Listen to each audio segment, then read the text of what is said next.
بہار میں جو کچھ ہوا ہے وہ کوئی مذاق ہے؟ اور اس کے بعد بھی وہ جو ان کا وزیر اعلیٰ لگاتار بات کر رہا ہے کہ میں یوں بھی کر سکتا تھا. ڈاکٹر ہے, ڈگری لینے کے لیے آئی, لباس پہننا شناخت ہے مسلمانوں کی. گاندھی تو کپڑے بھی نہیں پہنتا تھا, ہمیں تو کوئی اعتراض نہیں, تو لنگوٹی باندھی ساری زندگی. تم ننگے ہو کے پھرتے ہو پوری دنیا میں. ایک عورت نے نقاب ہے اور تم اس کا نقاب چھینو گے.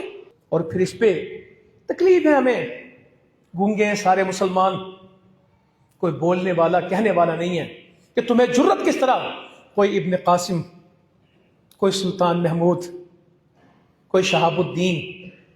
انشاءاللہ یہ وقت آئے گا اور ہے اللہ کی توفیق سے. پریشان نہ ہو, انشاءاللہ تعالی وقت بہت قریب ہے. انشاءاللہ یہ جو کر رہے ہیں ان کو اس کو بھگتنا ہوگا, تو اللہ تعالیٰ مدد کرے گا. انشاءاللہ ہم اس کی آواز بھی اٹھائیں گے, اس کی بات بھی کریں گے اور وقت بات کریں گے.